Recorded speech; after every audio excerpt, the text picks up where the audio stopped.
കൊച്ചിയിൽ കാറിൽ അജ്ഞാത മൃതദേഹം കണ്ടെത്തിയത് ഫോർട്ട് കൊച്ചി INS ദ്രോണാചാര്യയ്ക്ക് സമീപം നിർത്തിയിട്ട കാറിലാണ്. മൃതദേഹത്തിന് 3 ദിവസത്തെ പഴക്കമുണ്ടെന്ന് പറയുന്നുണ്ട്. കാറിനകത്ത് പരിശോധന നടത്തിയത് ദുർഗന്ധത്തെ തുടർന്നാണ്. വിവരങ്ങളുമായി അർച്ചന ചേരുന്നുണ്ട്. അർച്ചന, ഈ മരിച്ചയാളെ തിരിച്ചറിയാൻ സാധിച്ചിട്ടുണ്ടോ? എങ്ങനെയൊക്കെയാണ് വിവരങ്ങൾ?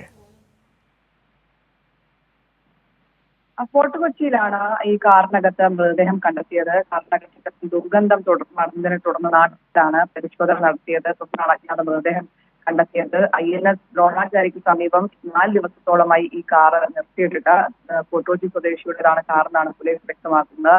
ഏകദേശം 3 ദിവസത്തെ പഴക്കം മൃതദേഹത്തിന് എന്തായാലും ഇതുവരെ ആളെ തിരിച്ചറിഞ്ഞിട്ടില്ല. പോലീസിനെ സംബന്ധിച്ച് പരിശോധന തുടരുകയാണ്.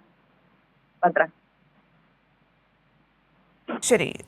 കൊച്ചിയിലാണ് കാറിൽ അജ്ഞാത മൃതദേഹം കണ്ടെത്തിയത്. ആളെ തിരിച്ചറിഞ്ഞിട്ടില്ല. മൃതദേഹം കണ്ടെത്തിയത് ഫോർട്ട് കൊച്ചി INS ദ്രോണാചാര്യയ്ക്ക് സമീപം നിർത്തിയിട്ട വാഹനത്തിലാണ്. മൃതദേഹത്തിന് 3 ദിവസത്തെ പഴക്കമുണ്ടെന്ന് പറയുന്നുണ്ട്. കാറിനകത്ത് പരിശോധന നടത്തിയത് ദുർഗന്ധം വമിച്ചതിനെ തുടർന്നാണ്.